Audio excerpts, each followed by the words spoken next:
जय हिंद मित्रांनो. मी खाटिक सर. आजच्या ह्या व्हिडिओच्या माध्यमातून तुम्हाला या वर्षीचे नवोदय प्रवेश परीक्षा इयत्ता 6वीचे फॉर्म कसे भरायचे याविषयी या व्हिडिओच्या माध्यमातून मार्गदर्शन करणार आहे. तर सर्वात आधी काही मुद्दे आपण क्लिअर करणं गरजेचे आहे फॉर्म भरण्याच्या आधी. काही पात्रता आहेत, मी काही थोडक्यात तुम्हाला पात्रता सांगतो. का नवोदय विद्यालय इयत्ता 6वीच्या आता प्रवेश परीक्षेचे फॉर्म भरणं सुरू आहे आणि ते फॉर्म भरत असताना त्याच्या काही पात्रता अटी आहेत. तर जे विद्यार्थी आता 5वीच्या वर्गामध्ये शिक्षण घेत आहेत ते विद्यार्थी नवोदयची एंट्रन्स एक्झाम इयत्ता 6वीसाठी देऊ शकतात. म्हणजे पहिली पात्रता आहे का विद्यार्थी 5वीच्या वर्गात शिकत असायला पाहिजे. मग ती शाळा त्याची सरकारी असणार आहे किंवा खाजगी शाळा असणार आहे, ही पहिली अट. इंग्रजी माध्यमातील असेल, मराठी माध्यमातील असेल किंवा कोणत्याही बोर्डातील असेल, सीबीएसई बोर्ड असेल, स्टेट बोर्ड असेल किंवा कोणत्याही बोर्डामध्ये शिकणारा विद्यार्थी नवोदयची एंट्रन्स एक्झाम देऊ शकतो. दुसरी अट आहे का तो विद्यार्थी 10 ते 12 वयोगटातील असायला पाहिजे. आणि ह्या वर्षाची जी वयाची पात्रता आहे त्याच्यामध्ये असं म्हटलेलं आहे का 1 मे 2014 ते 31 जुलै 2016 या कालावधीमध्ये ज्या विद्यार्थ्यांचा जन्म झालेला असतील तर ते सर्व विद्यार्थी या वर्षाला नवोदयची एंट्रन्स एक्झाम द्यायला पात्र आहेत. म्हणजे 1 मे 2014 ते 31 जुलै 2016 ह्या कालावधीमध्ये जन्मलेले विद्यार्थी नवोदयला पात्र आहेत किंवा दोघं तारखांना एक्झॅक्ट जन्म झालेला असेल तर ती विद्यार्थी सुद्धा नवोदयसाठी पात्र आहेत. त्याच्यानंतर नवोदयच्या बाबतीत एक मुद्दा आहे जो बऱ्याच पालकांना कन्फ्युज करतो. तर नवोदय विद्यालयामध्ये आपला विद्यार्थी ज्या जिल्ह्यामध्ये शिकतोय 5वीच्या वर्गामध्ये, आपला विद्यार्थी 5वीच्या वर्गामध्ये ज्या जिल्ह्यामध्ये शिक्षण घेतोय त्याच जिल्ह्यातील नवोदय विद्यालयासाठी तो विद्यार्थी फॉर्म भरू शकतो. त्या व्यतिरिक्त इतर जिल्ह्यातील नवोदय विद्यालयासाठी तो विद्यार्थी फॉर्म भरू शकत नाहीये. त्याच्यानंतर अजून एक अडचण पालकांना येते का सर, माझे विद्यार्थी ग्रामीण मधनं फॉर्म भरेल का शहरी मधनं भरणार. तर ग्रामीण विद्यार्थी म्हणजेच काय, आपला विद्यार्थी ज्या शाळेमध्ये शिक्षण घेतोय त्या शाळेचे लोकेशन जर का ग्रामीण क्षेत्रामध्ये असेल तर तो विद्यार्थी ग्रामीण विद्यार्थी गणला जातो. म्हणजे विद्यार्थी कुठे राहतोय, ग्रामीणमध्ये राहतोय किंवा शहरीमध्ये राहतोय याच्यावरून तो विद्यार्थी ग्रामीण किंवा शहरी ठरत नाहीये. विद्यार्थी ज्या शाळेमध्ये शिकतोय त्या शाळेचे लोकेशन हे जर का ग्रामीण क्षेत्रामध्ये असेल तर तो विद्यार्थी ग्रामीण विद्यार्थी गणला जातो. त्याशिवाय त्या विद्यार्थ्याने इयत्ता 3री, 4थी आणि 5वी असं सलग 3 वर्षाचे शिक्षण ग्रामीण क्षेत्रातील शाळेत घेतलेलं पाहिजे. या 3 वर्षांपैकी सिंगल एक दिवस जरी विद्यार्थी शहरी क्षेत्रातील शाळेत शिकलेला असेल तरी त्या विद्यार्थ्याचा समावेश शहरी विद्यार्थी म्हणून होणार आहे.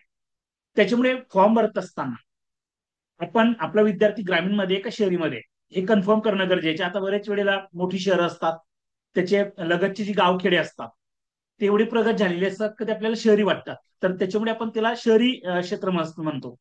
तर एकदा काय करायचं, शाळेच्या मुख्याध्यापकांना विचारायचं का शाळेचे क्षेत्र आपलं ग्रामीणमध्ये का शहरीमध्ये. जर ग्रामीणमध्ये शाळेचे क्षेत्र असेल तर तो विद्यार्थी ग्रामीणमधनं फॉर्म भरेल आणि शहरीमध्ये जर का शाळेचे क्षेत्र असेल, लोकेशन असेल तर तो विद्यार्थी शहरी भागातनं फॉर्म भरणार आहे. तर हे काही मुद्दे आपण लक्षात घेणं गरजेचे आहे. आणि त्याच्यानंतर अजून एक महत्वाचा प्रॉब्लेम विद्यार्थ्यांना येतोय तर आपण जेव्हा फॉर्म भरत असताना आधार कार्ड नंबर टाकतोय तर त्यावेळेला काही विद्यार्थ्यांना तो आधार कार्ड नंबर टाकल्यानंतर अडचणी येत आहे. त्याचे कारण असं आहे मित्रांनो, नवोदयची अट अशी का विद्यार्थी 5वीच्या वर्गामध्ये ज्या जिल्ह्यामध्ये शिक्षण घेतोय त्याच जिल्ह्यातली नवोदयसाठी तो फॉर्म भरेल आणि त्या जिल्ह्याच्या तो विद्यार्थी रहिवाशी असणं गरजेचे. आता जेव्हा तुम्ही आधार कार्ड नंबर टाकताय तर आधार कार्डवरचा पत्ता वगैरे ते ऑटो फिल करतं. म्हणजे थोडक्यात एखादा विद्यार्थी जर का वेगळ्या जिल्ह्यातला राहणार असेल, त्याच्या आधार कार्डवर वेगळ्या जिल्ह्याचा पत्ता असेल आणि तो भरतो वेगळ्या जिल्ह्यातला फॉर्म, तर त्यावेळेला तो फॉर्म भरला जात नाहीये. म्हणजे थोडक्यात ज्या जिल्ह्याच्या नवोदयसाठी आपला विद्यार्थी फॉर्म भरतोय त्या जिल्ह्याच्या इयत्ता 5वीच्या वर्गात तो विद्यार्थी शिकत असायला पाहिजे आणि त्याच जिल्ह्याचे ऍड्रेस त्याच्या आधार कार्डवर असणं गरजेचे.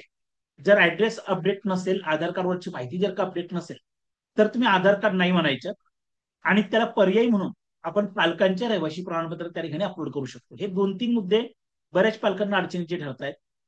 त्याच्यानंतर काही विद्यार्थी समजा मुंबई शहर, मुंबई उपनगरातले आहेत तर ते विद्यार्थी सुद्धा नवोदयसाठी फॉर्म भरू शकतात. आता नियम असा आहे का नवोदय विद्यालयाची जी स्कीम आहे ही ग्रामीण विद्यार्थ्याला केंद्रबिंदू ठेवून नवोदय विद्यालयांची स्थापना करण्यात आली.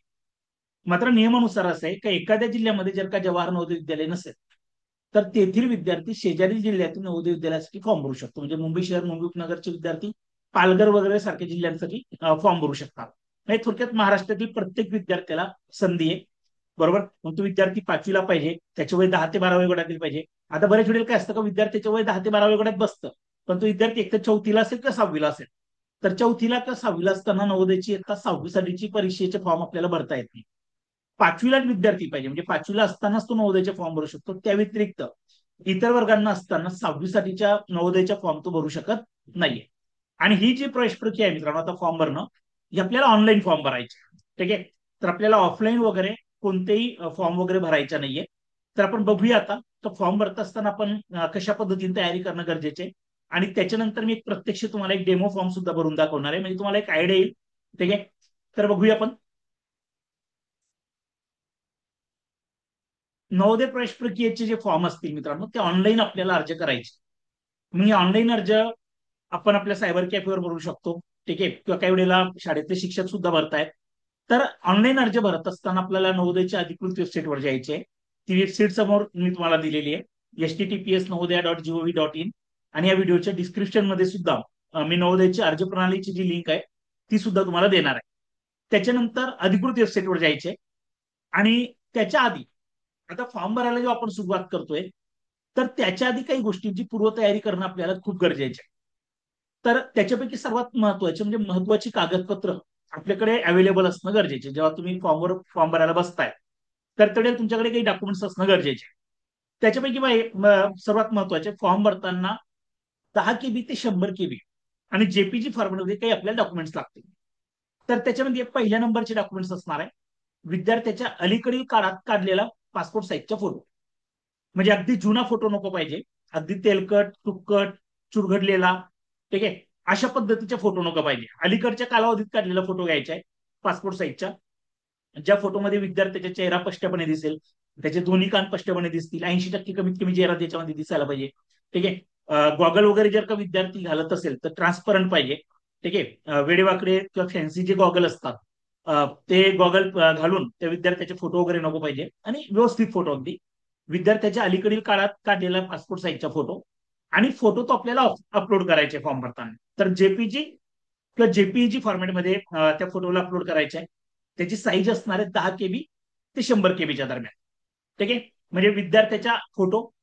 दुसरं डॉक्युमेंट असणार आहे विद्यार्थ्याची स्वाक्षरी स्कॅन केलेली, जेपीजी किंवा जेपीजी फॉर्मॅटमध्ये 10 KB ते 100 KB दरम्यान. आता एखादा पांढरा कागद घ्यायचा, त्याच्यावर विद्यार्थ्याची धावती स्वाक्षरी काढायची.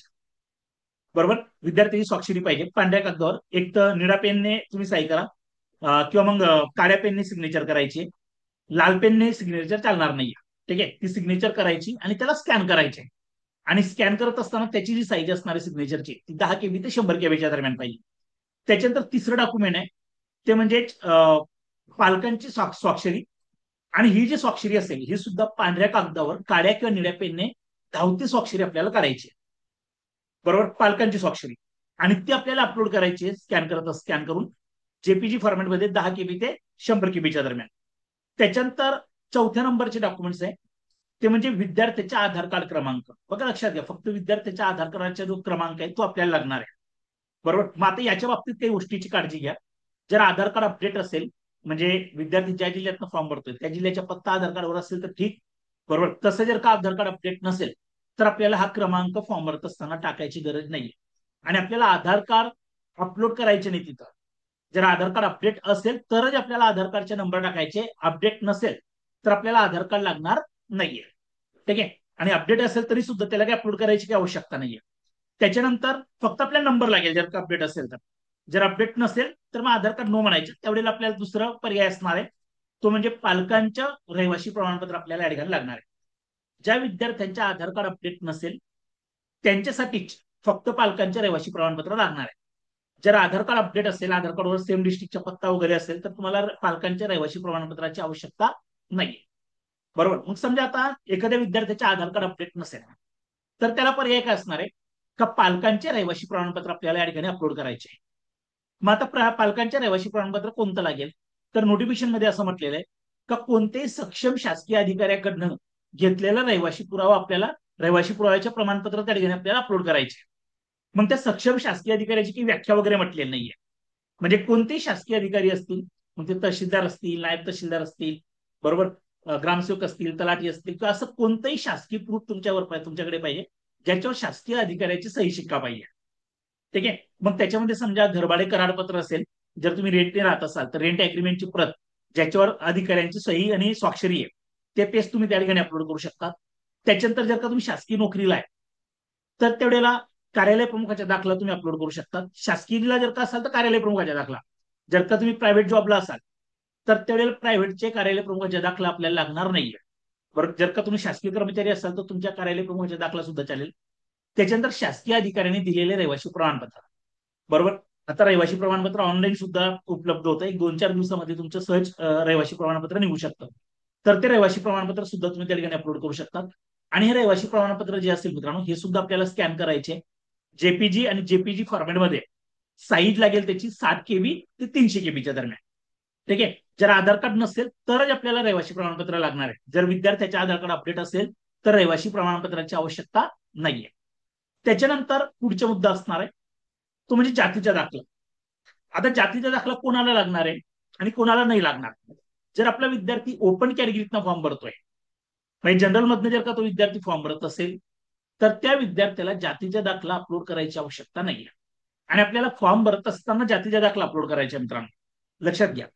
मग ओपन असाल तर ओपनला आवश्यकता नाही. एससी आणि एसटी असाल तर तुम्हाला जातीचा दाखला लागेल. ठीक आहे. एससी विद्यार्थी असेल किंवा एसटी असेल, पण एससी आणि एसटीला आहे ना केंद्र आणि राज्य असं वेगळं नसतं. तर एकच कास्ट सर्टिफिकेट असतं त्यांच्या. तर ते कास्ट सर्टिफिकेट तुम्हाला या ठिकाणी अपलोड करावं लागेल आणि ते विद्यार्थ्याच्या लागणार आहे. पालकांचे नाही, विद्यार्थ्याच्या जातीचा दाखला लागणार आहे.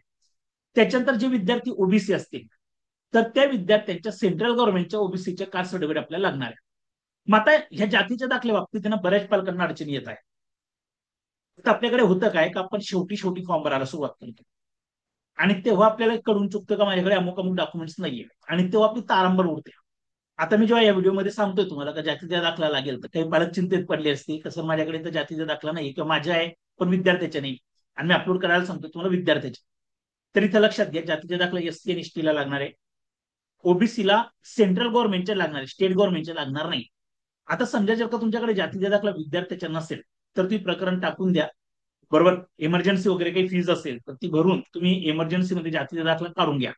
एससी एसटी वाल्यांना फक्त जातीचा दाखला लागेल, ओबीसी वाल्यांना सेंट्रल गव्हर्नमेंटचा लागेल.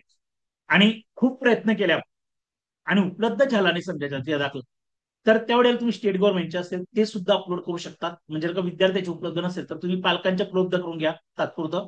मात्र एक लक्षात घ्या, जेव्हा तिथे नंबर लागेल तर त्यावेळेला आपल्याला सेंट्रल गव्हर्नमेंटचे कास्ट सर्टिफिकेट ओबीसी विद्यार्थ्यांना सादर करावंच लागेल. त्याच्यामुळे त्याच्या बाबतीत तुम्ही दिरंगाई करू नका, ते प्रकरण टाकून द्या. ठीक आहे. त्याच्यानंतर पुढचे असणार हे आपण कागदपत्रांबद्दल बघितलं. त्याच्यानंतर ओके, त्याच्यानंतर असणार आहे आता का फॉर्म आपण कशा पद्धतीने भरायला पाहिजे. ठीक आहे. तर तुम्हाला डॉक्युमेंट्स वगैरे नक्की क्लिअर झालेले असतील. त्याच्यानंतर फॉर्म भरत असताना लक्षात घ्या मित्रांनो का फॉर्म भरत असताना फॉर्म भरत असताना आता तो फॉर्म आपण कसा भरायला पाहिजे त्याच्याबद्दल मी तुम्हाला सांगतो. तर बघा नवोदय विद्यालयाची वेबसाईट आहे, याची लिंक मी तुम्हाला डिस्क्रिप्शन मध्ये देणार आहे. तर याच्यामध्ये बघा ह्या होम पेजला आल्यानंतर इथं आपल्याला काही महत्वाची माहिती दिलेली जसं आता कक्षा सेमी प्रवेश हेतू ऑनलाईन आवेदन. बरोबर, आणि त्याच्यानंतर लास्ट डेट दाखवत आपल्याला ते 29 जुलै 2025 हे बघा. ठीक आहे. आणि त्याच्यानंतर कॅन्डिडेट कॉर्नर दिलेलं आहे. ठीक आहे. इकडे विद्यार्थ्यांचे फोटो दिलेले आहेत डाव्या बाजूला आणि इथं ऍडमिट कॉर्नर दिलेलं आहे. इथं आपल्याला कुठेही जायचं नाहीये. बरोबर, इथं आपल्याला एक पहिली जी लिंक आहे ना तर हे एक एक लिंकचे अर्थ बघूया आपण. Click here for registration for class 6 JNV म्हणजे जवाहर नवोदय विद्यालयाचा फॉर्म भरण्यासाठी आपल्याला पहिल्यांदा रजिस्ट्रेशन करावं लागेल. त्याच्यानंतर प्रिंट रजिस्ट्रेशन फॉर्मचे तुम्ही प्रिंट मारू शकता तिथून. त्याच्यानंतर click here to find your registration number. जर विद्यार्थ्याचा रजिस्ट्रेशन नंबर आपल्याला फाइंड आउट करायचा असेल तर ही तिसरी लिंक आहे. त्याच्यानंतर click here to view prospect म्हणजे जे माहिती पुस्तिका आहे ते आपल्याला इथून अपलोड होणार आहे. बरोबर, आणि इतर काही महत्वाच्या लिंक्स या ठिकाणी दिलेल्या आहेत. तर सर्वात महत्वाचे आपल्याला फॉर्म भरत असताना पहिल्या नंबरची लिंक. ठीक आहे. म्हणजे फॉर्म भरत असताना आपल्याला रजिस्ट्रेशन हे जे शब्द आहे लिंकमध्ये क्लिक हिअर फॉर रजिस्ट्रेशन या पहिल्या नंबरच्या लिंकला आपल्याला क्लिक करायचे. याला आपण क्लिक करू समजा. याला क्लिक केल्यानंतर बघा हे बघा हे क्लिक केल्यानंतर आहे ना या ठिकाणी आपल्याला हे पेज ओपन होत आहे. आता मॅन्डेटरी इन्फॉर्मेशन म्हणजे अत्यावश्यक माहिती आपल्याला या ठिकाणी भरायची आहे. तरी माहिती भरत असताना बघा डाव्या बाजूला काही इम्पॉर्टंट डेट्स आपल्याला दिलेले आहेत. जसं लास्ट डेट दिलेली 29/7/2025. बरोबर, त्याच्यानंतर ऍडमिट कार्डची इथं लिंक वगैरे डेट ऑफ एक्झामिनेशन वगैरे हे सर्व इकडे दिलेले आहे. त्याच्यानंतर इम्पॉर्टंट इन्फॉर्मेशन दिलेलं आहे इथं. ठीक आहे. इथं आपल्याला वर इंग्रजीमध्ये पण दिलेलं आहे, खाली हिंदीत पण दिलेलं आहे. ठीक आहे. तर हे काही महत्वाचे मुद्दे ते आपण वाचू शकतो. म्हणजे फॉर्म भरण्याच्या आधी आपल्याला कोणकोणत्या गोष्टीची पूर्वतयारी करणं गरजेचे याच्याबद्दल काही महत्वाच्या सूचना दिल्या. जसं बघा काय म्हटलेलं इथं, the process of submission of online application involves only single state. म्हणजे पहिल्या प्रयत्नामध्ये आपल्याला एका स्टेटमध्ये त्याला फॉर्म भरायचा आहे. त्याच्यानंतर ओबीसी कॅन्डिडेटला आपल्याला सेंट्रल गव्हर्नमेंटचे कास्ट सर्टिफिकेट लागेल. ठीक आहे. तर ही महत्वाची माहिती दिलेली आहे. त्याच्यानंतर कॅन्डिडेट सिग्नेचर लागणार आहे 10 KB ते 100 KB दरम्यान. त्याच्यानंतर पॅरेंटची सिग्नेचर लागणार आहे 10 KB ते 100 KB दरम्यान. त्याच्यानंतर कॅन्डिडेटचा फोटोग्राफ लागणार आहे, तो पण 10 KB ते 100 KB दरम्यान. म्हणजे पूर्वतयारी सांगितलेली आपल्याला फॉर्म भरताना. म्हणजे नाहीतर आपण फॉर्म भरायला सुरुवात करतो काही डॉक्युमेंट्स आपल्याकडे नसतात. त्याच्यानंतर SC ST ओबीसीच्या कॅटेगरी सर्टिफिकेट आपल्याला सांगितलेलं आहे. ठीक आहे. जनरल वाल्यांना आवश्यक नाही, पण ओबीसी वाल्यांना सेंट्रल गव्हर्नमेंटचे लागणार आहे. तरी महत्वाची डिटेल्स आपल्याला इथं दिलेली, हे सुद्धा तुम्ही वाचू शकता जर का विसरलात तर. आणि त्याच्यानंतर आता हे मधलं जे पेज आहे इथं मॅन्डेटरी इन्फॉर्मेशन, तर हे पेज आपल्याला अगदी काळजीपूर्वक भरायचे आहे मित्रांनो. ठीक आहे. आता बघा एक एक मुद्दा आपण समजून घेऊया याच्यामध्ये. तर बघा पहिलं म्हटलेलं, the candidate has already pass studies class 5 prior to session 2025-2026. म्हणजे इथं लक्षात घ्या का इथं काय म्हटलेलं आपल्याला त्यांनी, का कॅन्डिडेट जो आहे तो आधी ह्या वर्षाच्या आधी 5वी वर्ग उत्तीर्ण झालेला आहे का. बरोबर. जर उत्तीर्ण झालेला असेल तर तो रिपीटर झाला. बरोबर. म्हणजे जो विद्यार्थी मागच्या वर्षाला 5वीला पास झालेला आहे तो विद्यार्थी आता नवोदयचा फॉर्म भरू शकत नाही. नवोदयची अट काय का विद्यार्थी 5वीच्या वर्गात शिकत असताना फॉर्म भरू शकतो. जर आपण यस म्हटलं तर ते म्हणेल you are not eligible to apply. म्हणजे मागच्या वर्षाला जर का तुम्ही 5वी उत्तीर्ण केलेली, म्हणजे याच्या अर्थ तुम्ही आता 6वीच्या वर्गात आहात किंवा 5वी रिपीटर आहात, तर त्याच्यामुळे ते नो म्हणतात. बरोबर. तुम्ही इलिजिबल नाहीये. म्हणून इथं आपल्याला काय करायचंय, आपला विद्यार्थी आता 5वीच्या वर्गामध्ये शिक्षण घेतोय हे दाखवायचे आपल्याला. त्याच्यामुळे अगोदरच्या वर्षामध्ये तो 5वीच्या वर्ग उत्तीर्ण झालेला नाही या अर्थाने आपण नो म्हणू इथं. बरोबर. त्याच्यानंतर असणार आहे the candidate has appeared in JNV ST earlier. का याच्या आधी त्याने फॉर्म भरलेला होता का जवाहर नवोदय विद्यालयासाठी, तर इथं पण आपल्याला नो म्हणायचे. म्हणजे पहिली तोही गैरकानी असते नाही, कंपल्सरी नो म्हणायचे आपल्याला. ठीक आहे. म्हणजे आधीच्या वर्षाला आम्ही 5वीच्या वर्ग उत्तीर्ण केलेले नाही, आता शिकतोय 5वीला म्हणून नो. आणि याच्या आधी आम्ही नवोदयसाठी आवेदन केलेलं नाहीये, हे पहिल्यांदा करतोय म्हणून नो म्हणायचे.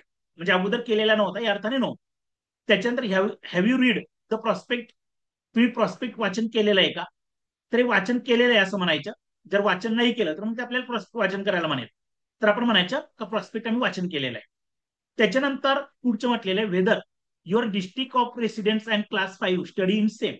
म्हणजे याचा अर्थ आपला विद्यार्थी 5वीच्या वर्गामध्ये ज्या जिल्ह्यामध्ये शिकतोय त्याच जिल्ह्यातील नवोदयसाठी तो फॉर्म भरतोय का, तर इथं पण आपण यस म्हणायचंय. बरोबर. कारण नियम असा आहे का ज्या जिल्ह्यामध्ये विद्यार्थी 5वीच्या वर्गात शिक्षण घेतोय त्याच जिल्ह्याच्या नवोदयसाठी त्याने फॉर्म भरायला पाहिजे आणि तिथला तो रहिवाशी पाहिजे. रेसिडेन्स हा शब्द वापरलेला इथं, म्हणजे सेम डिस्ट्रिक्टच्या तो रहिवाशी आहे का, तर यस म्हणायच्या. त्याच्यानंतर इथे एक मुद्दा म्हटलेला आहे का, याला मराठीत भाषांतर करून सांगतो तुम्हाला मी, का 31 जुलै 2025च्या आधी त्या विद्यार्थ्याने ह्या वर्षाला 5वीच्या वर्गामध्ये प्रविष्ट झालेला आहे का तो.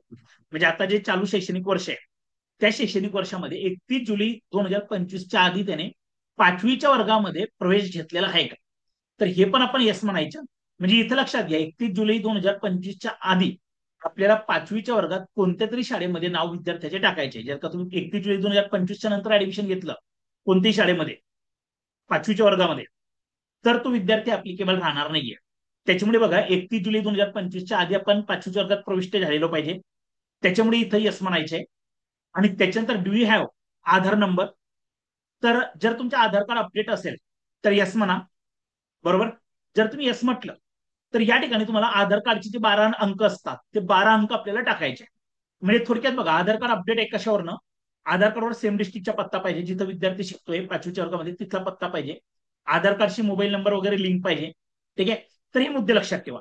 जर आधार कार्ड अपडेट नसेल तर त्याला दुसरा पर्याय आहे मित्रांनो, त्याला आधार कार्ड नो म्हणायचे. इथं बघा ते विचारतं ना आधार नंबर, तर जर आधार अपडेट नसेल, बरोबर, किंवा मग तुम्ही वेगळ्या जिल्ह्यातले आहेत आणि पत्ता आधार कार्डवर वेगळ्या जिल्ह्यातला आहे, तर थोडक्यात आधार कार्ड जर का अपडेट नसेल तर त्याला नो म्हणायचं.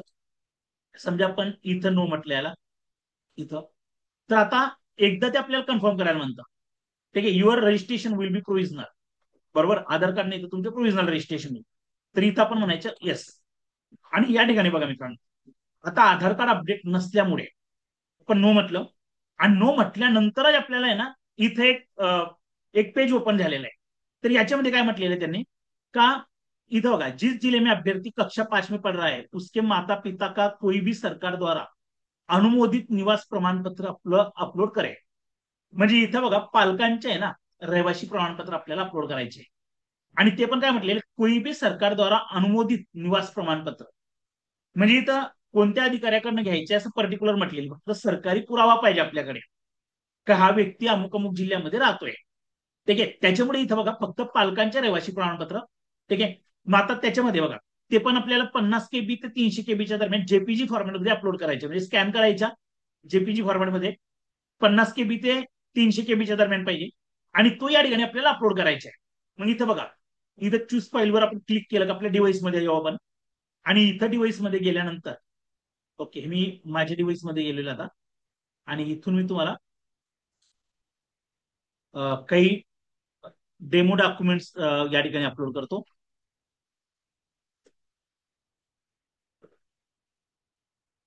ओके, तर हे बघा आता, हे माझ्याकडे मी आता फक्त एक नॉमिनल फॉर्म भरण्यासाठी एक डमी कागदपत्र या ठिकाणी अपलोड करतोय, काही माझे ओरिजिनल नाहीये. ठीक आहे, हे तुम्हाला समजण्यासाठी आणि पुढची प्रक्रिया व्हायला पाहिजे फॉर्म भरत असताना, तर त्याच्यामुळे एक डमी प्रमाणपत्र मी माझ्या या ठिकाणी अपलोड केलेलं आहे. ते खरं म्हणजे कोर आहे.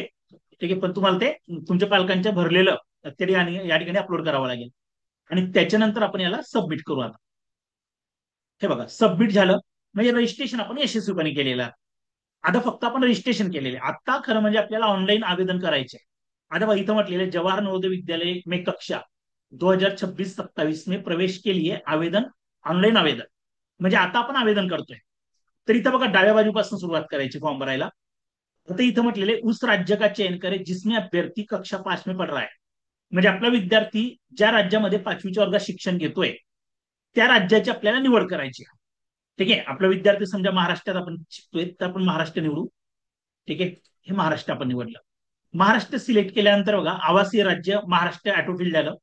बरोबर, आणि त्याच्यानंतर बघा इकडे उजव्या बाजूला बघूया आपण, इथं म्हटलेलं त्यांनी या ठिकाणी म्हटलेलं आहे उस जिले का चयन करे जिसमें अभ्यर्थी कक्षा 5 में पढ़ रहा है. आता राज्य आपण निवड केलं, मग त्या राज्यातील कोणत्या जिल्ह्यामध्ये तो 5वीच्या वर्गामध्ये शिक्षण घेतोय तो जिल्हा आपल्याला निवडायचा. तर समजा आपण या ठिकाणी कोणताही जिल्हा निवडू शकतो. समजा मी माझा जिल्हा निवडला या ठिकाणी जळगाव, हे निवडलं मी. ठीक आहे, तर आता बघा हे जळगाव जिल्हा मी इथं निवडल्यानंतर इथं रेसिडेन्शियल डिस्ट्रिक्ट आवासीय जिल्हा सुद्धा तो लगेच ऑटोफिल करतोय जळगाव म्हणून. बरोबर, तर बघा विद्यार्थी जिथं शिकतोय तो जिल्हा निवड करायचा आहे, आणि जिथं राहतोय तो जिल्हा सिलेक्ट करायचा या ठिकाणी व्यवस्थित अगदी. त्याच्यानंतर उस ब्लॉक का चयन करे जिसमें अभ्यर्थी कक्षा 5 में पढ़ रहा है. आता ब्लॉक म्हणजे काय, तालुका. म्हणजे आपला विद्यार्थी ज्या तालुक्यामध्ये शिक्षण घेतोय तो तालुका आपल्याला निवडायचा. आता इथं ब्लॉक दिलेले असतात ते. बरोबर, आपला विद्यार्थी 5वीच्या वर्गामध्ये ज्या तालुक्यामध्ये ज्या ब्लॉकमध्ये शिकतोय तो ब्लॉक आपल्याला निवडायचा, आणि काळजीपूर्वक निवडायचा अचूकपणे, याच्यात चूक नको व्हायला पाहिजे. आता समजा मी माझ्या तालुका या ठिकाणी निवडला. ठीक आहे, हे निवडलं या ठिकाणी. त्याच्यानंतर विद्यालय का चयन करे जिसमें अभ्यर्थी कक्षा 5 में पढ़ रहा है. बरोबर, म्हणजे इथं बघा आता विद्यालय का चयन करे, खरं म्हणजे इथं काही डाऊन एरो त्यांनी दिलेली नाही याप्रमाणे. बरोबर, ती इथं मी काहीतरी एक डमी नाव टाकून देतो. ओके, बस हे टाकून दिलं मी काही. त्याच्यानंतर उमेदवार का नाम, इथं उमेदवार का नाव काहीतरी आपण डमी टाकून देऊया. ठीक आहे, तुम्ही मात्र पूर्ण नाव टाकायचे विद्यार्थ्याचं. ठीक आहे, नाहीतर मग सरांनी XYZ टाकलं तर आपण ते पण तेच टाकूया, तसं नाही.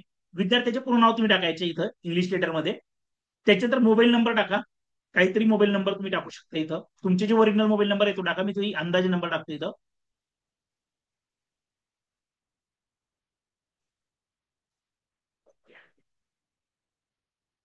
हा समजा मी एक अंदाजे नंबर या ठिकाणी टाकला मोबाईल नंबर. त्याच्यानंतर जन्मतारीख. आता बघा कोणते विद्यार्थी पात्र आहेत, ज्या विद्यार्थ्यांचा जन्म 1 मे 2014 ते 31 जुलै 2016 ह्या कालावधीमध्ये झालेला आहे, आणि जे विद्यार्थी 5वीला शिकतात ते विद्यार्थी ऍप्लिकेबल आहेत. तर इथं मी कोणती तरी डमी तारीख टाकतो, 31 जुलै 2016ची शेवटची तारीख म्हटलेली आहे. मी डमी कोणती तारीख टाकून देतो इथं. ठीक आहे, मला फक्त एक फॉर्म भरून दाखवायचे. इथं ईमेल आयडी टाकायचे, इथं ती कंपल्सरी दाखवत नाही इथे ईमेल आयडी वगैरे. ठीक आहे, आता याले लाल रंगाचे चिन्ह आहे. बरोबर, लाल स्टार जे आहेत ना, याच्या अर्थ ती माहिती आपल्याला कंपल्सरी भरायची. ज्याच्यावर लाल स्टार नाहीये ती माहिती की कंपल्सरी भरायची नाही, पण मी तुम्हाला सजेस्ट करतो तुम्ही ईमेल आयडी टाकायची आहे. कारण काय का तुम्हाला महत्वाची सूचना जी असेल, एखाद्या वेळेला मेल येऊ शकतो रिझल्ट वगैरेच्या, किंवा त्यांना संपर्क करायचा असेल तर ते आपल्याला मेल आयडीला मेल पाठवू शकतात. तर त्याच्यामुळे तुम्ही मेल आयडी जरूर टाकायची या ठिकाणी. मी काही मेल आयडी टाकत नाहीये. त्याच्यानंतर मदर्स नेम हे पण तुम्ही व्यवस्थित टाका या ठिकाणी. आईचं पूर्ण नाव टाका व्यवस्थित. ठीक आहे. हे मी काहीतरी इथं सुद्धा अंदाजे टाकून देतो. त्याच्यानंतर फादर नेम हे पण मी काही अंदाजे टाकतो या ठिकाणी. ठीक आहे. तुम्ही व्यवस्थित भरायचे पूर्ण फॉर्म. त्याच्यानंतर अभिभावक का नाम वैकल्पिक, नेम ऑफ द गार्डियन म्हणजे पालकांचे नाव. लक्षात घ्या, पालकांचे नाव आपण या ठिकाणी टाकायचे. मी इथं हे पण डमी नाव टाकतो काहीतरी, PQR टाकून देतो इथे. त्याच्यानंतर रिलेशनशिप विथ गार्डियन. गार्डियन म्हणजे काय, पालक. आता पालक काका पण असतात, मामा पण असतात, त्यांच्याकडे जर का शिक्षणाला गेलो असेल तर त्यांच्याविषयी माहिती गार्डियन. बरोबर, गार्डियन म्हणजे काय, पालक विद्यार्थ्याचे. आणि रिलेशनशिप विथ गार्डियन. तर इथं बघा, रिलेशनशिप विथ गार्डियन म्हणजे काय, का पालकाशी विद्यार्थ्याचे नातं काय. म्हणजे समजा विद्यार्थी जर का मुलगा असेल तर सन टाकायचे. ठीक आहे. तर ह्या पद्धतीने तर तुमचे जे नातं असेल ते तुम्ही त्या ठिकाणी टाकू शकता. ठीक आहे. या ठिकाणी ते टाकलं, टाकलं या ठिकाणी. त्याच्यानंतर उमेदवार की राष्ट्रीयता. बरोबर, उमेदवारची राष्ट्रीयता काय. ठीक आहे, ते ऍट्रोफिल झालं, इंडियन. त्याच्यानंतर पहचान चिन्ह म्हणजे एक नैसर्गिक चिन्ह आपल्याला दाखवायचे शरीरावरचे. जसं एखाद्याला कट मार्क लागलेला असतं हात वगैरेला, किंवा समजा चेहऱ्याजवळ कुठं घाव लागलेला असेल तर cut mark on left hand, किंवा मग मोल ऑन फोरहेड. बरोबर, किंवा मोल ऑन लेफ्ट हँड, असं आपण काहीतरी या ठिकाणी टाकू शकतो. मी इथं काहीतरी टाकतोय, मोल ऑन. मोल म्हणजे काय, मस म्हणतो आपण त्याला, मोल ऑन लेफ्ट हँड. ते तुमच्या बाबतीत एखाद्याला कट मार्क असणार आहे म्हणजे ओळखीची खून जी असते ना. ठीक आहे, ते आपल्याला टाकायचे या ठिकाणी पहचान चिन्ह. त्याच्यानंतर जेंडर, लिंग, विद्यार्थ्याचे जे लिंग असेल ते आपल्याला निवडायचे या ठिकाणी. बरोबर, पुरुष असेल तर पुरुष, महिला असेल तर महिला, आणि ट्रान्सजेंडर असेल तर त्या पद्धतीने. तर समजा मी इथं मेल कॅन्डिडेट निवडलं. त्याच्यानंतर इथं श्रेणी अचूकपणे निवडायची मित्रांनो. श्रेणी म्हणजे काय, कॅटेगरी. पण कोणत्या कॅटेगरीमध्ये आहोत. फक्त आपल्याला चारच ऑप्शन दिलेले आहेत तिथं. जनरल दिलेलं आहे, एससी दिलेलं आहे, एसटी दिलेलं आहे, ओबीसी दिलेलं आहे. समजा आपला विद्यार्थी जर का ओपन मधनं फॉर्म भरत असेल तर आपण ओपन निवडायचे या ठिकाणी. म्हणजे तुम्हाला कास्ट, जर का तुम्ही ओपन मधनं असाल तर ओपनच निवडा जनरल कॅटेगरीतनं. आणि जनरल कॅटेगरीवाल्यांना कोणतेही कास्ट सर्टिफिकेटची आवश्यकता नाहीये. तुम्ही एससी असाल तर तुम्ही कास्ट सर्टिफिकेट अपलोड करा. सेंट्रलचे का राज्याचे वेगळं असं नाही त्याच्यामध्ये. एसटी असाल तर राज्याच्या आणि सेंट्रलचे वेगळं असतं नाही. एकच आपल्याला कास्ट सर्टिफिकेट असतं, ते विद्यार्थ्याचे कास्ट सर्टिफिकेट आपल्याला अपलोड करायचे. पहिल्यांदा जातीचे प्रवर्ग निवडायचे. ओबीसी, जे विद्यार्थी ओबीसी आहेत त्यांनी ओबीसी निवडा. आणि आपल्या राज्यातील जे विद्यार्थी एनटी कॅटेगरीतील आहेत किंवा एसबीसी कॅटेगरीतील आहेत तर त्या विद्यार्थ्यांचा समावेश केंद्र शासनामध्ये बऱ्याच वेळेला ओबीसी मध्ये होतो. तर एनटी वाल्यांनी आणि एसबीसी वाल्यांनी काळजी घ्यायची की आपला जो समाज आहे किंवा आपली जी जात असणार आहे ती केंद्र सूचीमध्ये ओबीसीच्या लिस्टमध्ये येते का. लक्षात घ्या, हा मुद्दा खूप महत्वाचा आहे. एनटी वाले आणि एसबीसी कॅटेगरीतील विद्यार्थी जर केंद्र सूचीतील, केंद्राची जी ओबीसीची सूची आहे त्याच्यामध्ये जर का आपली कास्ट येत असेल ओबीसी मध्ये तर ओबीसी निवडा. जर त्याच्यात येत नसेल तर मग तुम्हाला ओपन मधनं फॉर्म भरावा लागणार आहे. तर मी इथं निवडतो समजा ओबीसी. ठीक आहे. हे बघा, upload valid category certificate. Navodaya Vidyalaya समिती will accept OBC certificate as per central list only. बरोबर, इथं स्पष्टपणे म्हटलेलं आहे बघा, हे लाल रेषेमध्ये, लाल ओळीमध्ये काय म्हटलेलं आहे, केंद्र सूचीमध्ये ज्या ओबीसी जाती आहेत त्याच्यामध्ये जर का आपल्या जातीचा समावेश होत असेल तरच आम्ही ऍक्सेप्ट करू. बरोबर, तर हे मुद्दा आपण लक्षात घेणं अतिशय गरजेचं आहे. त्याच्यानंतर ऍड्रेस आणि पत्ता. इथं तुम्ही पत्ता वगैरे अचूकपणे निवडा. समजा मी या ठिकाणी पत्ता काहीतरी अंदाजे टाकतोय. हा टाकला मी या ठिकाणी पत्ता, समजा ABC आणि D टाकला मी. पिनकोड आयडी टाका. मी माझ्या पिनकोड आयडी अंदाजे टाकून देतो या ठिकाणी. ठीक आहे. त्याच्यानंतर परीक्षा का माध्यम. आता हे माध्यम निवडणं खूप गरजेचे आहे मित्रांनो. तर जे इंग्रजी माध्यमातील विद्यार्थी आहेत ना त्यांच्या बाबतीत काही महत्वाची सूचना देतो मी. आता बऱ्याच वेळेला माझा अनुभव असा आहे का जे सीबीएसई बोर्डांची मुलं आहेत आणि त्याच्यापैकी 90% मुलं अशी आहेत का ते नावाला इंग्रजी माध्यमाच्या स्कूलमध्ये जातात परंतु त्यांची इंग्रजी खूप काही चांगलं नसतं. बरोबर, आणि इंग्रजी जर का जेमतेम असेल तर तुम्ही मराठी माध्यमात सुद्धा पेपर देऊ शकता. किंवा सेमी माध्यमातील विद्यार्थी असतील तर सेमीचे विद्यार्थ्यांनी मराठी माध्यम निवडा. आणि जर इंग्रजी तुमचं खूप चांगलं असेल, पॅसेज वगैरे कळत असतील, विद्यार्थ्याला इंग्रजीचे आकलन चांगल्यापैकी होत असेल, तर तुम्ही भाषेची निवड इंग्रजीमध्ये निवडा, म्हणजे परीक्षेचे माध्यम इंग्रजी निवडा. आणि या गोष्टीची काळजी घ्या, जे माध्यम तुम्ही निवडलेलं असणार आहे त्याच माध्यमामध्ये आपल्याला प्रश्नपत्रिका उपलब्ध असणार आहे. कारण 3 विषय आहेत नवोदयला. एक पहिला विषय मेंटल ॲबिलिटी टेस्ट, ज्याला आपण मानसिक क्षमता यादी म्हणतो. दुसरा आहे अंकगणित, ज्याला आपण अरिथमेटिक म्हणतो. आणि तिसरा सब्जेक्ट आहे तो पॅसेज म्हणजे उतारे. जर तुम्ही इंग्रजी माध्यम निवडलं तर पूर्ण विषय, पूर्ण प्रश्न तुम्हाला इंग्रजीतच असतील, म्हणजे पॅसेज वगैरे सुद्धा इंग्रजीत असतील, गणित इंग्रजीत असेल, बुद्धिमत्ताचे प्रश्न इंग्रजीत असतील. तुम्ही मराठी निवडले तर फक्त मराठीत असणार आहे. त्याच्यामुळे जी भाषा आपल्याला अपेक्षित आहे, ज्या भाषेतलं आपण परीक्षेची तयारी करणार आहोत, ती भाषा अचूकपणे निवडा. आता इथं बघा आपल्याला फक्त 8 भाषांचे विकल्प आहेत, जसं इंग्रजी, हिंदी, मराठी, गुजराती, कन्नडा, उर्दू, तेलुगू आणि बेंगाली. तर प्रत्येक राज्यातील विद्यार्थ्याला ना वेगवेगळ्या भाषेचे पर्याय दिलेले आहेत. आता महाराष्ट्रामध्ये या 8 भाषांचे विद्यार्थी जास्त संख्येने राहतात, तरी 8 भाषांचे विकल्प आपल्याला दिलेले आहेत. मग समजा आपला विद्यार्थी जर का मराठी माध्यमात पेपर देत असेल तर मराठी माध्यम आपण परीक्षेचे निवडा. तुम्ही जर का उर्दूतनं देत असाल तर उर्दू माध्यम निवडा. तुम्ही जर का कन्नडातनं देत असाल तर कन्नड माध्यम निवडा. ठीक आहे, हे माध्यम अचूकपणे निवडणं गरजेचे आहे. मग आता आपण समजा निवडूया मराठी माध्यम. ठीक आहे, तर मराठी माध्यमावर मी क्लिक केलं. त्याच्यानंतर एसटीडी कोड आहे ना, हे काही कंपल्सरी नाही. इथं काही लाल रंगाच्या स्टार नाहीये, तरी तुम्ही टाका किंवा नाही टाका काही फरक पडणार नाहीये.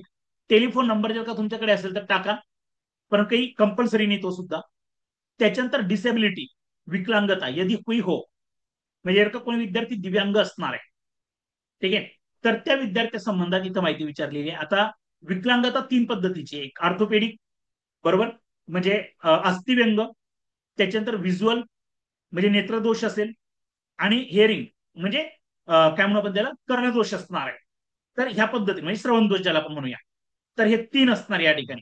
याच्यापैकी जर का तुम्ही दिव्यांगमध्ये येत असाल, फिजिकली हँडिकॅप जर का असाल, तर हे निवडायचे. याच्यापैकी योग्य तो पर्याय. जर का तुम्ही अपंगामध्ये येत नसाल तर हे निवडायची आवश्यकता नाहीये. त्याच्यानंतर विकलांगता का प्रतिशत, जर तुम्ही निवडलं तर मग इथं प्रतिशत ते विचारेल. ठीक आहे. त्याच्यानंतर रिलिजन, धर्म, याच्यापैकी अचूकपणे तुमचा धर्म तुम्ही निवडू शकता या ठिकाणी. ठीक आहे, तर मी अंदाजे या ठिकाणी निवडलेला आहे. त्याच्यानंतर आधार आधार नंबर टाका. जर आधार नंबर तुमच्याकडे अपडेट असेल तर तो आधार नंबर तुम्ही टाका या ठिकाणी. ठीक आहे, मी नंबर टाकतो या ठिकाणी. ओके, नंबर मी टाकला. त्याच्यानंतर परमनंट एज्युकेशन नंबर, ज्याला आपण पेन नंबर म्हणतो. हा नंबर कंपल्सरी नाही, इथं विचारलेला कंपल्सरी नाही. परंतु हा नंबर जर का तुम्हाला हवा असेल तर हा शाळेमध्ये भेटतो. तर शाळेच्या मुख्याध्यापकांना भेटायच्या, त्यांच्याकडनं परमनंट एज्युकेशन नंबर तुम्ही घेऊ शकता. ठीक आहे, तो टाकू शकता या ठिकाणी. त्याच्यानंतर अपर आयडी जर का लागू असेल तर टाका. त्याच्यानंतर माता पिता की वार्षिक आहे, जे आई वडिलांचे वार्षिक उत्पन्न किती आहे. आता इथं बघा स्पष्टपणे म्हटलेले माता पिता की वार्षिक आहे, म्हणजे आई वडील जर का दोघं जॉबला असतील तर त्यांचे एकत्रित उत्पन्न टाकायचे. आई वडील पैकी जर का एकच जर का वर्किंग असणार आहे तर त्यांचे उत्पन्न टाका. बरोबर. तर माता पिता की वार्षिक आहे, म्हणजे दोघांचे मिळून वार्षिक उत्पन्न किती आहे. समजा अंदाजे आपण, मी टाकल्या ठिकाणी 50,000, तुमच्या बाबतीत वेगळे असू शकतं. ठीक आहे. त्याच्यानंतर आता हा रकाना खूप महत्वाचा आहे. पिछला स्कूल विवरण, म्हणजे मागची जे 3 वर्ष आहेत, इयत्ता तिसरी, चौथी आणि 5वी, कक्षा 3 का विवरण, कक्षा 4 का विवरण और कक्षा 5 का विवरण, हे 3 वर्षांची माहिती आपल्याला अचूकपणे टाकायची. आता इथं बघा मित्रांनो, आपण आधी काय केलं होतं, आपलं राज्य निवडलेलं होतं, राज्य जिल्हा आपण निवडलेला होता, तालुका निवडलेला होता ब्लॉक निवडत असताना, तरी तिघ मुद्दे आहेत ना ऑटोफिल झालेले. मात्र इथं बघा, काही वेळेला काय असतं की आपण तिसरीच्या वर्ग वेगळ्या जिल्ह्यात वेगळ्या तालुक्यात शिक्षण घेतलेलं असतं, चौथीच्या वेगळ्या जिल्ह्यात वेगळी शाळा असते. तर त्याच्यामुळे इथं आपण त्यानुरूप बदल सुद्धा करू शकतो. आता समजा आपण पहिल्या वेळेला महाराष्ट्रात शिकलो तिसरी, चौथी पण महाराष्ट्र शिकलेलं असेल तर महाराष्ट्र निवडा, 5वी पण महाराष्ट्रात शिकत असाल तर महाराष्ट्र निवडा. जर राज्य बदल झालेला असेल, बरेच पालक आता कामानिमित्ताने इतर राज्यात पण असतात, तर त्यांच्या बाबतीत इथं त्यांनी काळजी घेणं गरजेचं आहे. त्याच्यानंतर समजा आपण पहिलं फक्त तिसरीच्या वर्ग निवडूया, तिसरीची माहिती. आता तिसरीच्या वर्गात तुम्ही कोणत्या राज्यात शिक्षण घेत होता तर महाराष्ट्र निवडला. पण समजा तुमचा जिल्हा निवडा, ज्या जिल्ह्यामध्ये तुम्ही महाराष्ट्रात तिसरीच्या वर्गात शिकत होते ते व्यवस्थित निवडा. हे डाऊन एअरवर जर का तुम्ही क्लिक केलं तर लिस्ट येते पूर्ण महाराष्ट्रातील जिल्ह्यांची, जो जिल्हा असेल तो निवडा. त्याच्यानंतर ब्लॉक का नाम, त्या जिल्ह्यातील कोणत्या ब्लॉकमध्ये, म्हणजे कोणत्या तालुक्यामध्ये तुम्ही शिक्षण घेत होते तो तालुका निवडा. आता माझ्या बाबतीत त्या ठिकाणी ऑटोफिल झालं.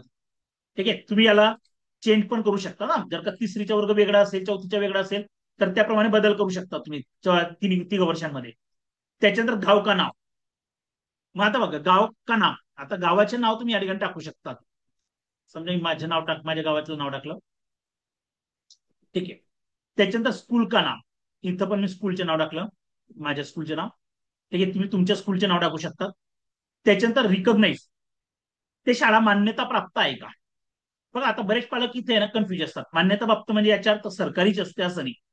मान्यता प्राप्त म्हणजे काय, ज्या शाळेला शासनाची मान्यता मिळालेली आहे. मग ती शाळा खाजगी पण असेल किंवा सरकारी पण असेल. बरोबर. तर अनुदानित विनानुदानित असेल, फक्त तिला शासनाची मान्यता मिळालेली पाहिजे. ठीक आहे. तर रिकॉग्नाइज म्हणायचे आपण. जर का रिकॉग्नाइज जर का आपण निवडलं नाही, नॉन रिकॉग्नाइज जर का केलं, तर आपला फॉर्म भरला जाणार नाही. कारण स्पष्टपणे काय सूचना आहे, मान्यता प्राप्त शाळेतील विद्यार्थी असायला पाहिजे, ज्या शाळेला शासनाची मान्यता मिळालेली आहे. ठीक आहे. जर समजा आपण नॉन रिकॉग्नाइज जर का म्हटलं, तर इथं म्हटलं आपण नॉट इलिजिबल म्हणतोय. बरोबर. त्याच्यामुळे आपला फॉर्म भरला जाणार नाहीये. इथं म्हणायचे रिकॉग्नाइज. स्कूल स्थिती, आता शाळेची स्थिती काय होती. आता इथं विचारतोय तो, तिसरीचा वर्ग विद्यार्थी ग्रामीण मध्ये होता का शहरीमध्ये होता. म्हणजे तो विद्यार्थी रुरल मध्ये होता का अर्बन मध्ये होता. आता हे कशावरून ठरेल, आपल्या शाळेच्या मुख्याध्यापकांना विचारायचं. तिसरीच्या वर्ग विद्यार्थी ज्या शाळेमध्ये शिकत होता, त्या तिसरीच्या मुख्याध्यापकांना विचारायचं, तर तुमच्या शाळेचं लोकेशन कुठं होतं. जर त्यांनी म्हटलं शाळेचा पत्ता आपण ग्रामीण मध्ये दाखवतो, तर ग्रामीण निवडा म्हणजे रुरल. आणि क्षेत्र जर का शाळेचे लोकेशन शहरीमध्ये असेल, तर अर्बन निवडा. समजा आपण जर का रुरल मध्ये जर का असाल, तर ते निवडा. त्याच्यानंतर प्रवेश लेणे का वर्ष महा. बरोबर. आता तुम्ही तिसरीला कोणत्या वर्षाला प्रवेश घेतलेला होता आणि कोणत्या महिन्यात, ते इथं निवडू शकतात. आता इथं ऑटो फिल झाला, मी ते राहू देतो. तुमच्या बाबतीत वेगळं असेल तर याच्यात तुम्ही चेंजेस करू शकता. ठीक आहे. उत्तीर्ण होणे का वर्ष, जसं तिसरीच्या वर्ष तुम्ही कधी उत्तीर्ण झाला, 2024 मार्च महिन्यामध्ये. ठीक आहे. त्याच्यानंतर ही तिसरीची माहिती घेतली. चौथीची माहिती बघा, एक एक व्यवस्थित चेक करा. चौथीला तुम्ही कोणत्या राज्यात शिक्षण घेतायत, राज्य का नाम महाराष्ट्र. जिल्हे का नाम, जर जिल्हा बदल झाला असेल, तिसरीच्या वेगळा आणि चौथीच्या वेगळा असेल, तर त्याप्रमाणे बदल करा. ठीक आहे, मी ते राहू देतो इथं. ब्लॉक का नाम, बरोबर, ब्लॉक बदल झाला असेल चौथीला, तर त्या पद्धतीने तुम्ही निवडा. आता इथं गाव का नाम, गावाचे नाव टाका. ओके. तो ऍड्रेस टाकतो गावाच्या. ओके. त्याच्यानंतर स्कूल का नाम, मी माझ्या शाळेचे नाव टाकतो, सरस्वती माध्यमिक विद्या मंदिर विद्यालय. त्याच्यानंतर शाळा रिकॉग्नाइज, हे तर निवडावं लागेल आपल्याला. त्याच्यानंतर स्कूल स्थिती, ग्रामीण आहे का शहरी. जर शाळेचे क्षेत्र चौथीला ग्रामीण असेल तर ग्रामीण निवडा. आणि जर का अर्बन असेल तर अर्बन. आणि बघा, जर का आपला विद्यार्थी ग्रामीण मधनं त्याचा समावेश व्हायला पाहिजे, असं जर का तुमची इच्छा असेल, तर विद्यार्थी तिसरी चौथी पाचवी वर्ष ग्रामीण मध्ये पाहिजे. जर या 3 वर्षांपैकी 1 वर्ष जरी विद्यार्थी शहरीमध्ये असेल, तर तो विद्यार्थी शहरी विद्यार्थी गणला जातो. आता तुम्ही म्हणाल, सर माझ्या विद्यार्थी तिसरी चौथीला ग्रामीणला होता, पण पाचवीला तो तिसरी चौथी शहरीला होता, परंतु पाचवीला मी ग्रामीणला टाकला, तर मग तो ग्रामीण मध्ये येईल का, नाही. 3 वर्ष ग्रामीणला पाहिजे. बघूया आपण. तर इथं प्रवेश लेणे का महा आणि उत्तीर्ण महा, म्हणजे चौथीला त्याने कधी कोणत्या महिन्यात प्रवेश झाला होता तो चौथीच्या वर्गात, आणि उत्तीर्ण कधी आला ती माहिती. ही चौथीची माहिती घेतली आपण. आता पाचवीची माहिती बघा. त्याच्यानंतर इथं गावाचे नाव, मी परत गावाचे नाव टाकतो माझ्या. ते तुम्हाला सर्व डमी नाव मी या ठिकाणी टाकतोय. फक्त आपलं एक औपचारिकता म्हणजे फॉर्म भरला जायला पाहिजे. ठीक आहे. त्याच्यानंतर शाळेचं रिकॉग्नाइज शाळा आहे. आणि इथं बघा, आता समजा तिसरीला ग्रामीण आहे, चौथीला ग्रामीण आहे, पाचवीला जर का तुमचा विद्यार्थी अर्बनला असेल, तर लगेच ते सूचना देतं, you are an urban candidate. म्हणजे याच्या अर्थ तुम्ही शहरी विद्यार्थी म्हणून तुमचा विचार केला जातोय आता. बरोबर. म्हणून 3 वर्ष आपला विद्यार्थी ग्रामीण मध्ये आहे की नाही, आणि खोटी माहिती टाकायची नाहीये. ठीक आहे. तर बघूया आपण. इथं समजा मी ग्रामीण निवडलं, तर याच्या अर्थ आपल्या विद्यार्थ्याच्या समावेश आता ग्रामीण मधनं होईल. आणि पाचवीला तो कोणत्या महिन्यात प्रविष्ट झाला होता, पाचवीच्या वर्गामध्ये 2025ला, एप्रिल 2025ला. त्याच्यानंतर रिझल्ट, ह्या ऑटो फील्ड राहू द्या, अजून रिझल्ट लागलेला नाही त्यांच्या. बरोबर. तर हे ऑटो फील्ड राहू द्या, जसं आहे तसंच राहू द्यायला, त्याला हात लावायचा नाहीये. त्याच्यानंतर ही माहिती आपल्याला दिलेली आहे त्यांनी. आता बघा, the candidate has already pass class 5 no म्हटलेलं आपण, ही आधीची माहिती रजिस्ट्रेशन वेळेची. ठीक आहे. आणि त्याच्यानंतर मग आता आपल्याला खाली यायचे इथं. आता इथं आपल्याला डॉक्युमेंट्स अपलोड करायचे. तर बघा, कोणकोणते डॉक्युमेंट्स अपलोड करायचे. पहिले डॉक्युमेंट्स असणारे, उमेदवार की फोटो अपलोड करे, विद्यार्थ्याच्या पासपोर्ट साईजचा फोटो 10 KB ते 100 KB दरम्यान. आणि जेपीजी फॉर्मॅटमध्ये तो अपलोड करायचा आपल्याला, जेपीजी किंवा जेपीजी, ही तर म्हटलेलं आपल्याला तसं. त्याच्यानंतर उमेदवार के हस्ताक्षर अपलोड करें, जे आपण स्कॅन करून ठेवलेले आहेत आपल्या लॅपटॉपला म्हणा किंवा मोबाईल वगैरे किंवा टॅब वगैरे मध्ये, तर विद्यार्थ्याचे जे हस्ताक्षर स्कॅन केलेले आहेत आपण, सिग्नेचर त्याची, ती पांढऱ्या कागदावर काळ्या पेनने किंवा निळ्या पेनने, ठीक आहे, ती स्कॅन करायची 10 ते 100 KB दरम्यान जेपीजी फॉर्मॅटमध्ये, ती आपल्याला अपलोड करायची इथं. त्याच्यानंतर माता या पिता के हस्ताक्षर अपलोड करेल, म्हणजे आई किंवा वडील याच्यापैकी कोणाचे तरी एकाचे आपल्याला हस्ताक्षर म्हणजे सिग्नेचर अपलोड करायची इथं, त्याच पद्धतीने 10 KB ते 100 KB. आणि जर तुम्ही ओबीसी ओपन किंवा एससी मध्ये असाल तर इथं तुमच्या कास्ट सर्टिफिकेट या ठिकाणी अपलोड करायचे, ठीक आहे. त्याची साईज दिलेली 50 KB ते 300 KB दरम्यान. तर आपण इथं बघूया आता या ठिकाणी. आता समजा मी डमी फोटो टाकतो कोणता तरी, उमेदवार की फोटो अपलोड करेल, मी माझ्या डिव्हाइसला जातो या ठिकाणी, ठीक आहे. हे मी एक डमी फोटो या ठिकाणी टाकतोय, ठीक आहे. हे तुम्हाला फक्त समजण्यासाठी एक कार्टून फोटो टाकतोय या ठिकाणी. त्याच्यानंतर उमेदवार के हस्ताक्षर अपलोड करेल, तिथं आपण जी सिग्नेचर स्कॅन केलेली आहे ती सिग्नेचर आपण या ठिकाणी अपलोड करू. समजा हे मी या ठिकाणी सिग्नेचर अपलोड करतोय, ठीक आहे. आणि माता या पिता के हस्ताक्षर अपलोड करेल, ठीक आहे. इथं मी परत एक सिग्नेचर अपलोड करतोय माता पिता यांच्यापैकी, ही डमी टाकतोय मी मुद्दाहून. आणि त्याच्यानंतर कास्ट सर्टिफिकेट, बरोबर. आणि ओबीसी विद्यार्थी असेल तर सेंट्रल गव्हर्नमेंटचे. आता बघा सेंट्रल गव्हर्नमेंटच्या जर का नाही भेटलं तर फॉर्म भरणं सोडायचं नाहीये. तर त्यावेळेला पालकांच्या का असेना, स्टेटच्या का असेना, ते अपलोड करून घ्या. बरेच तिथं नंबर लागला विद्यार्थ्याच्या तर त्यावेळेला आपण त्यांना तो सादर करू शकतो. आता त्यावेळेला सेंट्रल गव्हर्नमेंटच्याच कास्ट सर्टिफिकेट लागेल ना नंबर लागल्यानंतर, ठीक आहे. आणि शक्य झालं तर आता सुद्धा तुम्ही सेंट्रल गव्हर्नमेंटचेच कास्ट सर्टिफिकेट अपलोड करा. तर इथं मी कास्ट सर्टिफिकेट डमी अपलोड करतो. एक पेज मी अपलोड करून दिलं या ठिकाणी, ठीक आहे. आणि त्याच्यानंतर इथं बघा लास्टला दिलेलं त्यांनी सेव्ह अँड प्रिव्ह्यू, बरोबर. म्हणजे आता याला सेव्ह करायचे आणि प्रिव्ह्यू करूया आपण. पूर्वावलोकन बघा, याच्यावर मी क्लिक केलं. आता ह्याच्यामध्ये त्यांनी मला काय केलं, बाहेर काढलेलं आहे. कारण काय झालं माहिती का, मी लगेच होम पेजवर आलो. म्हणजे इथं बघा याच्यानंतर एक स्टेप असते, ते आपण जे केलं ना सेव्ह वगैरे. आता मला फॉर्म भरत असताना तुम्हाला समजवत असताना बराच कालावधी गेला, तर त्याच्यामुळे एका वेळेला माझ्या फॉर्मला दिरंगाई लागली असल्यामुळे त्यांनी मला होम पेजला आणलं. मात्र तुमच्या बाबतीत काय असेल, एक पेज ओपन होतं अजून, आणि फायनल सबमिटचे ऑप्शन आहेत. बघा याच्यानंतर फक्त एक एक पोस्ट होती आपली, एक स्टेप होती, कोणती, फायनल सबमिट करायची. फक्त आपल्याला फायनल सबमिट बटनवर क्लिक करायचं होतं याच्यानंतर, बरोबर. इथपर्यंत आपल्याला दुसरं काहीच करायचं नाही मित्रांनो. ती सिंपल प्रोसेस आहे. आणि फॉर्म भरायला आपल्याला एकही रुपया लागणार नाहीये. नवोदयची प्रवेश परीक्षेला कोणतीही फीज नाहीये. त्याच्यामुळे आपला विद्यार्थी 5वीला असेल, ग्रामीणला असेल किंवा शहरीला असेल तर नक्की फॉर्म भरा. आणि ही फॉर्म भरायची जी लिंक आहे ती लिंक मी व्हिडिओच्या डिस्क्रिप्शन बॉक्समध्ये सुद्धा देतोय, ठीक आहे. जरा व्हिडिओ तुम्हाला आवडलेला असेल तर खाली चॅट बॉक्सला तुम्ही कमेंट्स टाईप करू शकता, ठीक आहे. आणि त्याच्यानंतर तुमचे काही प्रश्न असतील तर ते सुद्धा तुम्ही टाईप करू शकता. नंतर मी मला शक्य त्या पद्धतीने त्या प्रश्नांचे उत्तर देण्याचा प्रयत्न करणार आहे, ठीक आहे. तर धन्यवाद. जय हिंद, जय महाराष्ट्र.